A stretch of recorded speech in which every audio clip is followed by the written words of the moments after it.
Hey guys! Today I'm going to catch up on my monthly reads of 2012 and do a combined video of the books I read in January and in February. January I read 5 books and February I read 6 books. So in total I'll be going over 11 books. So I'm not going to go into too much detail about some of the books because I want to do a review on them, but I will give you enough information to let you know whether or not you would like it or not. So without further ado, I'll get into the books I read in January first. So the first book I read in January was Last Breath by Rachel Caine, and this is the 11th book in the Morganville Vampire series, so I can't really say what happens or else it'll give it away. The series follows a girl named Claire who goes to Morganville, which is a town in Texas, to go to a college, or no, go to her university.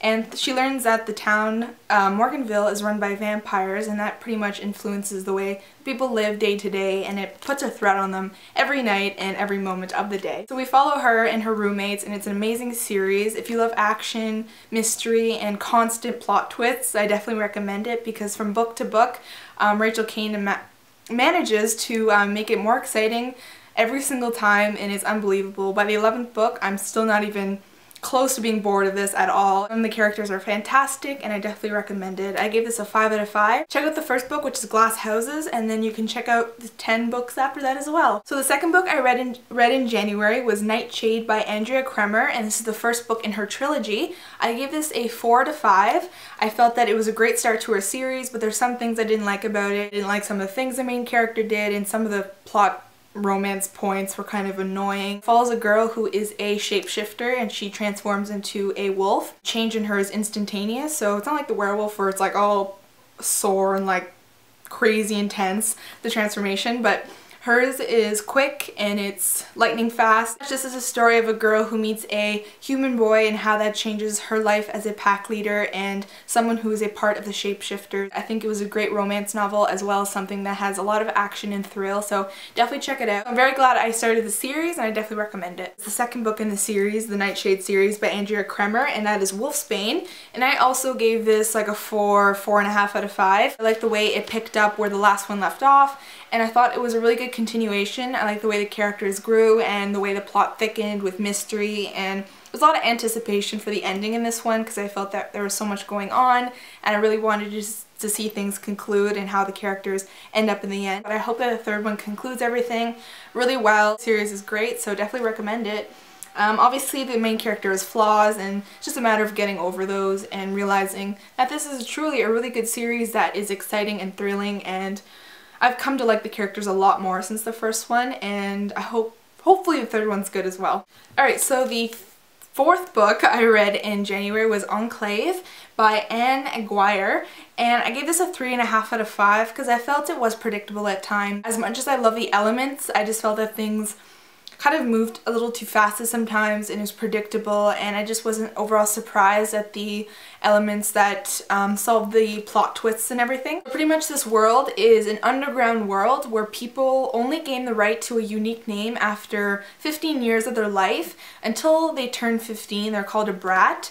And once they turn 15 and get their own unique name, they're either a builder, a hunter, or a breeder. The breeders do as pretty much what the title says. They are responsible for creating new life. The hunters are responsible for bringing food into this world and going outside of their proximity to pretty much kill and defeat these gross monsters called freaks. The builders do things that involve welding and metal and building and construction and that sort of thing. Our main character is Deuce, and she is a huntress, and it follows her in her journey, and she meets a boy whose name is F.A.B, and he has a history that is very unique to him, which makes him kind of an outcast.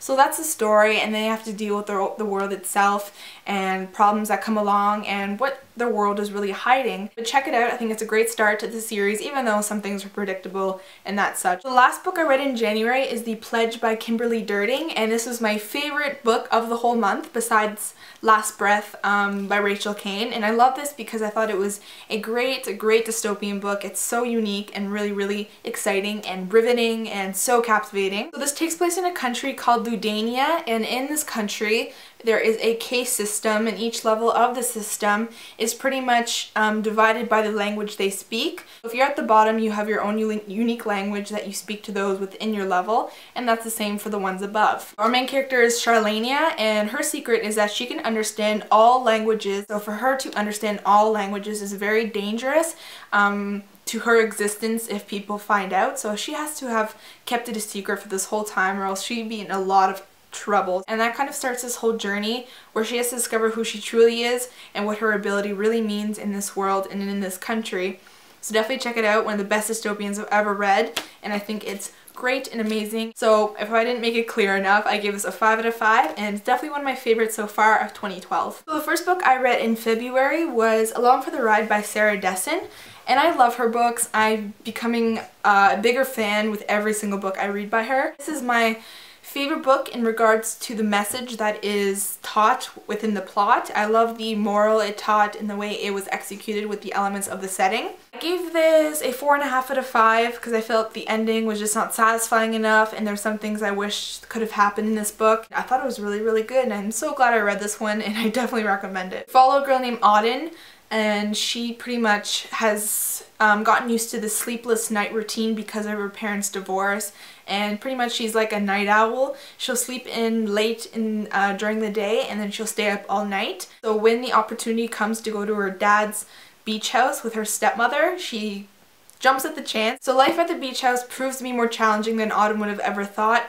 She has to navigate herself through this new life and with new people, and she has to deal with the fact that, you know, her father and her stepmother are having problems designating roles and how to take care of the baby, and that's causing problems and fights and bickering. And then she meets a boy named Eli, and he's a fellow insomniac.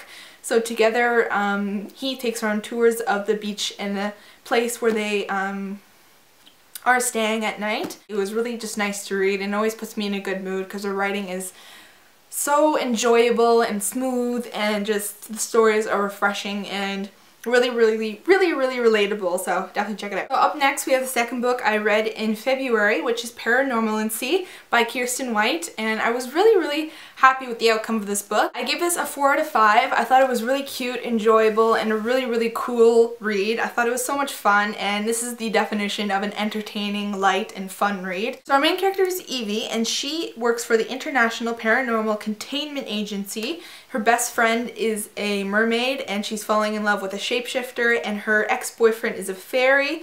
So she's not exactly the most normal girl out there. So her abilities is what allows her to see through a paranormal's glamour. So a vampire will put on this facade of a young person, but really she can see through that and see the old, decrepit person behind that and see the true vampire that they really are. Things take another path when paranormals start dying, and she has to figure out if her abilities are actually linked to these sudden deaths. It's a really cool mystery / adventure intertwined with all these paranormal creatures, and I love the elements like her best friend being a mermaid and the whole fairy thing. Fairies are really evil in this book. Like, her ex-boyfriend is scary and evil, and you just kind of want to hit him for treating Evie this way. So much fun, and I'm excited to read the second one, which is already out, so I'll definitely pick that up next time I go to the bookstore because this was really good. The third book I read in February is Far Rockaway by Charlie Fletcher, and I'm going to do a review on this, so I won't go into too much depth, but I'll say that I gave this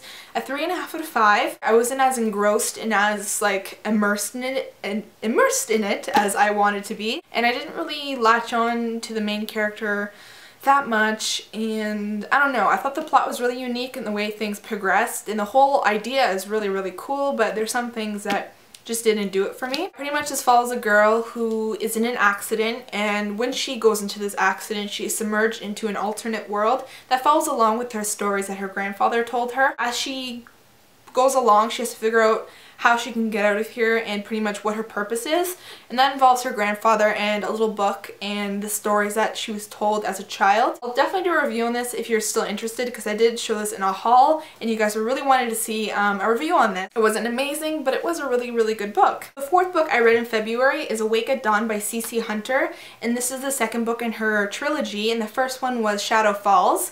not Shadow Falls, it was Born at Midnight. As you guys may have known, I felt the first one was a little annoying for me because I felt that the love triangle just totally annoyed me. Love triangle does get better in this one because things happen, and as things go along, Kylie learns more about herself, and it's more focused on who she is as a person and what her abilities are made out of, and what she actually is and what she can actually do. We do find out more in this one, and I really did like it a lot more than the first one, and I gave it a 4 out of 5 for that. Super happy with the way this one turned out. Obviously there's some things I didn't love about it. The third one is Taken at Dusk, and it looks like that. And it comes out April 2012. I'll definitely get it because the series is really good and it's getting better, and I do enjoy it. Okay, so the 5th book I read in February is Clarity by Kim Harrington, and it has such a gorgeous cover, but the story wasn't as good as the cover. I didn't really like the story. I like the elements and the characters and what they could do and how that really incorporated and advanced the whole mystery and made it better. I didn't exactly love it, I didn't exactly hate it, but I did like it. I didn't fall in love with it like I wanted to. I thought it just carried out and I was kind of monotone, and I did get excited at some points. We follow a girl named Claire whose full name is Clarity. So Clarity has this awesome ability that allows her to touch things and see kind of what happened at that time and what things were said, and pretty much the memory or the moment linked to that object. Her mother is a telepath and she can read people's minds, and her brother can see the dead and talk to ghosts, so he's a medium. All three of them kind of have this job in their home where people come in and they pay for them to each do and perform their own ability on them. And it's pretty cool in that sense, but then things just get kind of boring and the mystery happens, which I really like. And then there's a love interest, but I just didn't really connect with the main character and the love interest at that time. I just thought they were okay and the story was good, but it wasn't spectacular or amazing. Wasn't a favorite of mine. The last book I read in February is The Scorpio Races by Maggie Stiefvater, and this was an incredible book. I loved it. I gave it a 5 out of 5. I was really excited to read this because it's so different than her Mercy Fall series, so yes, I was very excited with the turnout of this book, and it definitely lived up to all my expectations. We follow 2 characters, and they live in a world where at the first day of November, the Scorpio races begin. And they're called the Scorpio races because there's this ocean called the Scorpio Ocean. Leading up to November, these horses come out of the water that are huge, strong, and mighty, and insanely dangerous, but extremely beautiful. Some are red, some are blue, some are green. They're all these different kind of colors. Scorpio races involve people kind of getting these horses, capturing them, and then using them in the races. The Scorpio races are not safe, they're very dangerous, and it could involve your ultimate death. So one of our characters is Sean Kendrick, who is 19, and he's a returning champion. His father died in the races, and he rides on this beautiful red horse. Our second character is Puck Connolly, and she is a girl who decides to ride in the races because of the outcome of things that are happening in her personal family life. We go from Sean to Puck back and forth, and then their stories kind of intertwine, and then things happen in the races and everything. It was really exciting, awesome book. So kind of like magical, unique, and the horses are beautiful, and I loved Maggie Stiefvater's writing. I thought it was really poetic again and just amazing, and this book really came to life for me. Like I was watching it the whole entire time. Read it, it's awesome.